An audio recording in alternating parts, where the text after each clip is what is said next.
Factor affecting flow of heat in steady state. देखो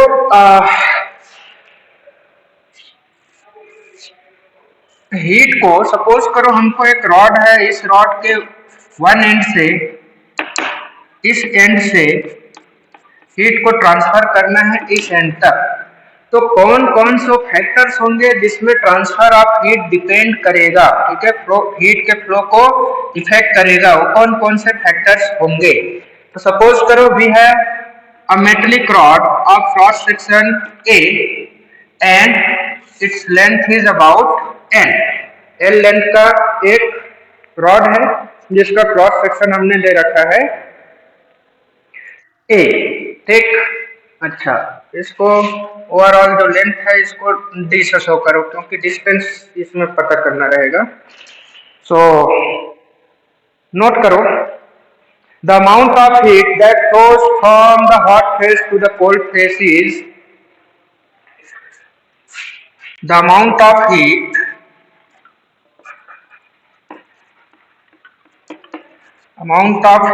that flows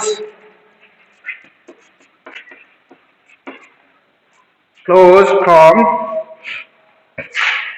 hot phase to the cold phase।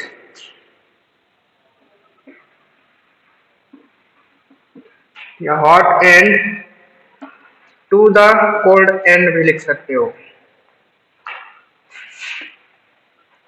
Cold end depends upon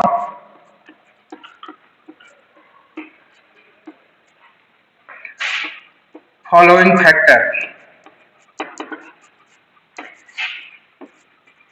Depends upon following factors। First,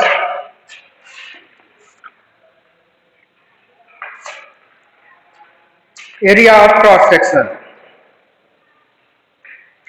ठीक है। तो first में directly proportional to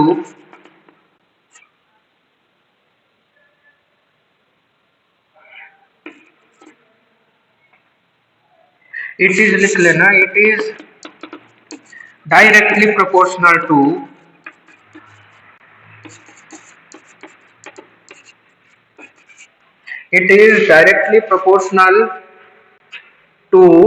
area of cross section।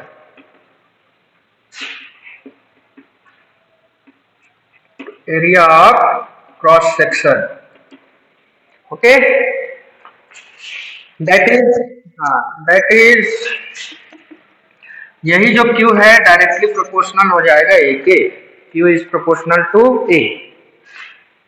अब ये क्या बोलना चाह रहा है, देखो कोई भी आप ज्यादा थिकनेस वाला क्रॉस सेक्शन एरिया मतलब ज्यादा थिकनेस वाला कोई रॉड यूज करोगे ना, तो इस एंड से इस एंड जो हीट ट्रांसफर होगा वो बहुत जल्दी हो जाएगा, ठीक। वही आप रिलेटिवली स्मॉल थिकनेस वाला, इससे कम थिकनेस वाला रॉड अगर यूज करोगे, सपोज करो ये छोटा सा रॉड, लेंथ उतना ही रखेंगे बट थिकनेस को आप कम कर दोगे, तो हीट इस एंड से उस एंड जो ट्रांसफर होगा वो ज्यादा टाइम लगाएगा। ये बोलना चाह रहा है, ठीक है, क्लियर। हाँ, next point, it is directly proportional to temperature difference between the ends of rod. It is directly proportional to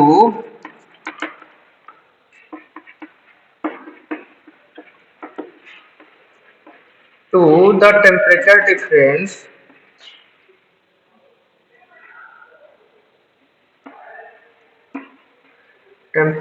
difference between the ends of the rod।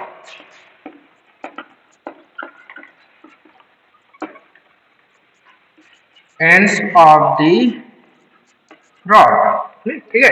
मतलब ये दोनों एंड में जितना ज्यादा टेम्परेचर में डिफरेंस होगा, सपोज करो इधर बहुत ज्यादा हॉट है इधर बहुत ज्यादा कोल्ड है, तो हीट ज्यादा जल्दी से ट्रांसफर होगा।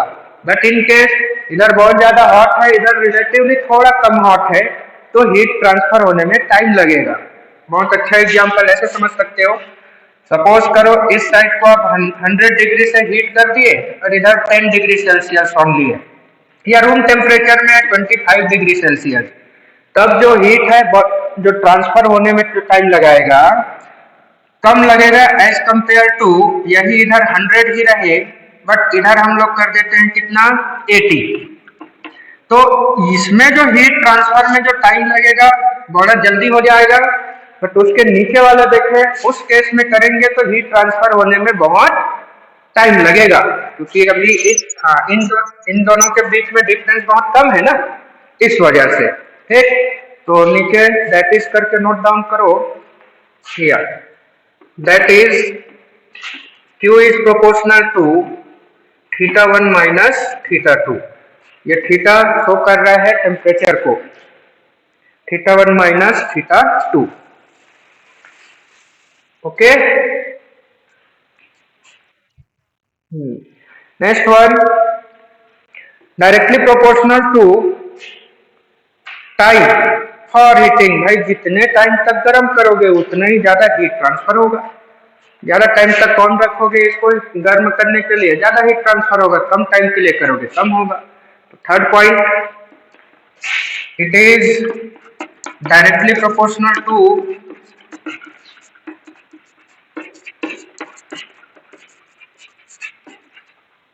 Time for heating.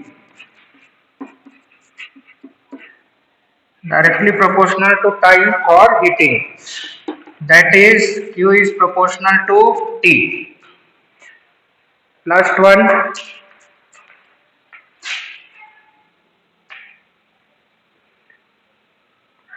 ठीक है, हो गया, नोट कर लिए। Last one, inversely proportional to distance. देखो अगर रॉड ये फेस और ये फेस के बीच में ज्यादा डिस्टेंस होगा, सपोज करो ये लंबा रॉड ले लेते हैं, take a very long length of rod, in that case यहां से यहां तक हीट जाने में ज्यादा टाइम लगेगा, इस वाले में रिलेटिवली जल्दी पहुंच जाएगा जो हीट है। तो ज्यादा लेंथ अगर आप इंक्रीज कर देते हो तो उसी केस में आपका हीट ट्रांसफर होने में भी टाइम लगेगा।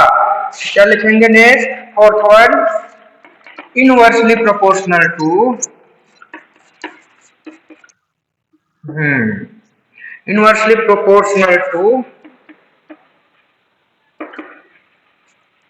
डिस्टेंस। कौन सा distance, between the ends. Okay, inversely proportional to distance between the ends, that is Q is inversely proportional to 1 by D। that's why इसको D लिया है, L न लेकर के D इसलिए लिखे हैं। हाँ, therefore if we merge all the conditions then what we get, Q is proportional to A Q1 minus Q2 into T time whole upon D। ठीक है, सबको मर्ज करोगे तो यही मिलेगा एक्सप्रेशन। प्रोपोर्शनलिटी हटाएंगे तो is equal to constant K A हो जाएगा theta minus θ2 into T whole upon D, where K is equal to constant of proportionality. ठीक, यहां लिखेंगे where K is equal to constant and is called thermal conductivity and is called thermal conductivity of the material।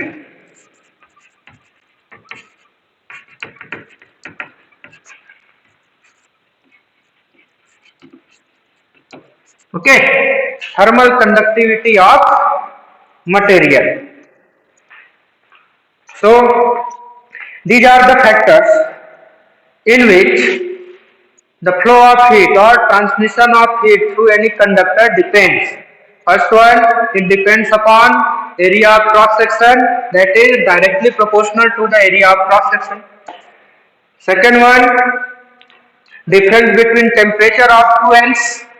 That means if temperature of this end is theta 1 and this end is theta 2, then Q will be directly proportional to theta 1 minus theta 2. Third, time for heating. So time taken for heating the solid or rod is directly proportional to amount of heat transmitted.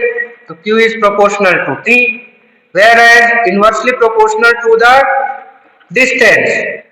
That means long length of conductor needs more time for the flow of heat, whereas short range of conductor can get transfer heat meanwhile quickly.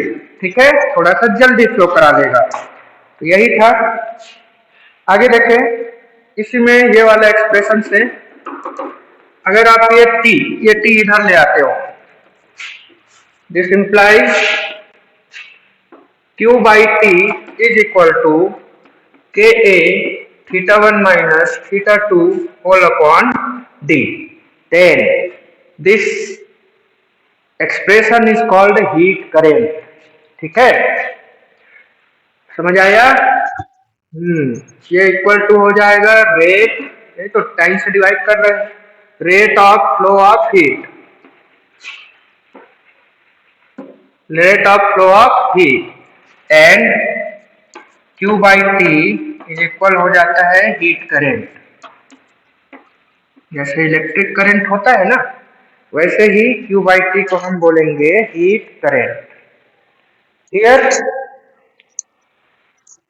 तो आज का cycle में इतना ही करना था।